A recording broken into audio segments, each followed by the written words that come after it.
हरियाणा में लोकसभा चुनाव की सरगर्मियां काफी बढ़ गई हैं। इसके साथ ही प्रत्याशियों द्वारा नामांकन भी तेज हो गया है। राज्य में शुक्रवार को अधिकतर भाजपा उम्मीदवारों ने अपने नामांकन पत्र दाखिल किए, जिनमें केंद्रीय राज्य मंत्री राव इंद्रजीत और कृष्णपाल गुर्जर के अलावा सिरसा से बीजेपी उम्मीदवार सुनीता दुग्गल और अंबाला से रतनलाल कटारिया शामिल हैं। अंबाला लोकसभा से भाजपा प्रत्याशी रतनलाल कटारिया ने मुख्यमंत्री मनोहर लाल की मौजूदगी में दमखम दिखाते हुए अपना नामांकन पत्र दाखिल किया। नामांकन से पहले एक बड़ी जनसभा का आयोजन किया गया।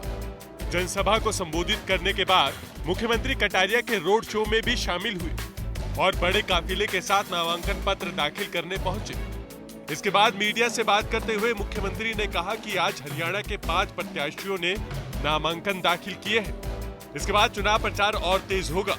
उन्होंने बताया कि 1 मई से प्रधानमंत्री और राष्ट्रीय अध्यक्ष अमित शाह समेत केंद्रीय नेतृत्व हरियाणा में प्रचार करेंगे। आज हमारे 5 जगह पर नॉमिनेशन के पेपर दाखिल हो रहे हैं, जिसमें अंबाला के साथ सोनीपत है, बहादुरगढ़ है, अपना गुड़गांव है, फरीदाबाद है और सिरसा है। और 1 कल हो चुका है 6, 3 कल आने वाले कल 20 तारीख को होंगे, जिसमें कुरुक्षेत्र, करनाल और हिसार, और ऐसे एक नॉमिनेशन हमारा जो 22 तारीख को होगा रोहतक का होगा। तो 10 के 10 नॉमिनेशन की तिथियां तय हो गई हैं। सिरसा लोकसभा सीट से बीजेपी उम्मीदवार सुनीता दुग्गल ने शुक्रवार को अपने लाव लश्कर के साथ नामांकन पत्र दाखिल किया।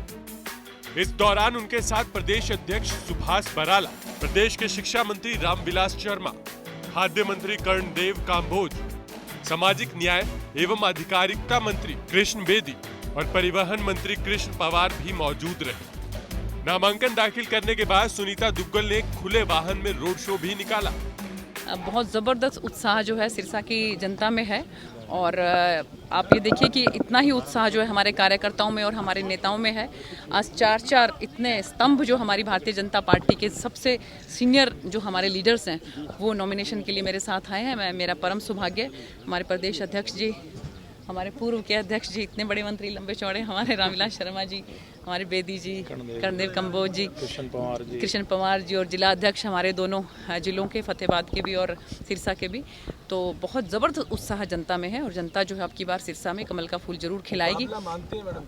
कोई मुकाबला नहीं नज़र आ रहा है बिल्कुल किसी भी तरह का, और बहुत लगता है कि मुझे कि जनता मन बना चुकी है। गुरुग्राम लोकसभा क्षेत्र से भारतीय जनता पार्टी के प्रत्याशी के रूप में केंद्रीय राज्य मंत्री राव इंद्रजीत सिंह ने भी अपना नामांकन पत्र दाखिल किया। वे बड़े ही सादगीपूर्ण ढंग से नामांकन करने पहुंचे। आमजन को किसी प्रकार की दिक्कत ना हो, इसे देखते हुए उन्होंने रैली नहीं निकाली। कुछ लोगों के साथ वे लघु सचिवालय स्थित उपायुक्त कोर्ट में नामांकन के लिए पहुंचे। नामांकन के बाद राव इंद्रजीत सिंह ने एक जनसभा का आयोजन भी किया, जिसमें उन्होंने गुरुग्राम से बीजेपी की एक तरफा जीत का दावा किया।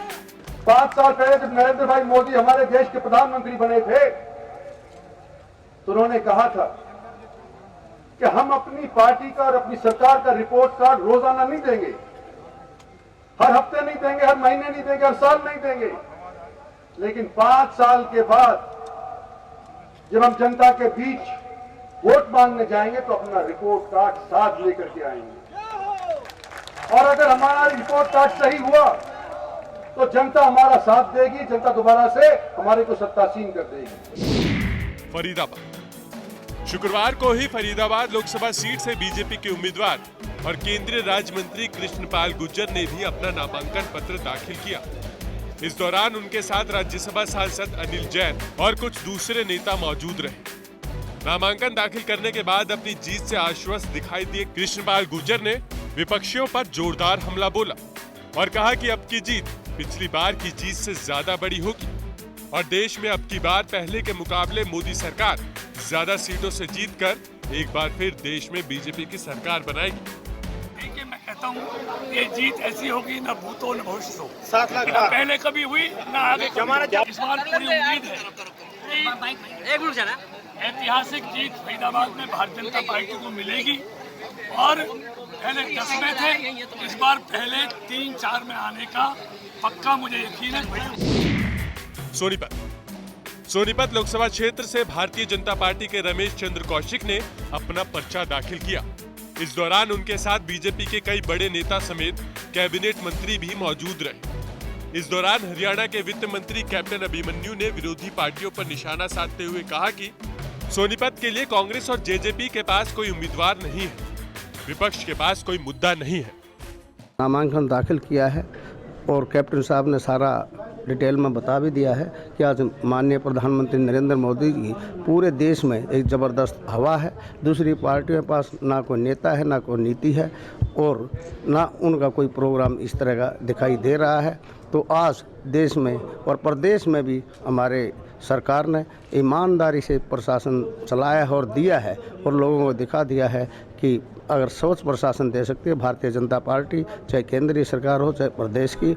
और हमने 4.5 साल में हमारी प्रदेश की सरकार ने चाहे नौकरियों में चाहे हर काम में स्वच्छता बरती है।